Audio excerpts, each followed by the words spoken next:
গাড়িতে শুনি নিউজ হয়ে গেছে, হেডলাইন গোপনে বিয়ে করলেন দোয়েল আফ্রিদি। আমি অনেক হাসি, টু বি অনেস্ট, এগুলো দেখলে আমার হাসি লাগে। গোপনে না, আমি আপলোড দেওয়ার আগেই সবাই আপলোড দিয়ে ফেলছে। ব্রেকিং নিউজ, এবার নিজের বিয়ে নিয়ে মুখ খুললেন তৌহিদুদ্দিন আফ্রিদি। সম্প্রতি দেওয়া একটি সাক্ষাৎকারে আফ্রিদি জানান, আমার বিয়ে এখনো হয়নি, মাত্র কাবিন হয়েছে।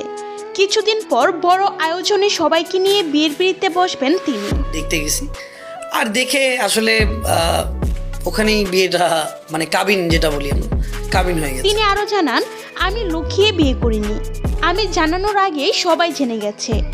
আমি কাবিন শেষ করে বাড়িতে ফিরেই দেখি অনলাইনে আমি প্রচুর পরিমাণে ভাইরাল হয়ে গেছি। সমস্যা হয়েছে, মানুষ কনফিউজ হয়ে গেছে, তারা দুই যমজ বোন। সো যমজ বোন হওয়ার কারণে তো সবাই মানে আমার যেই কি বলবো, আমার শালি বলতে পারেন, হ্যাঁ, তো ওকে আমার ওয়াইফ বলা শুরু করছে, ওর তো বিয়ে হয়ে গেছে। তো ওর আগের ভিডিও নিয়ে, ওর বিয়ের ভিডিও নিয়ে আমার বিয়ের অনুষ্ঠান বানায় ফেলছে।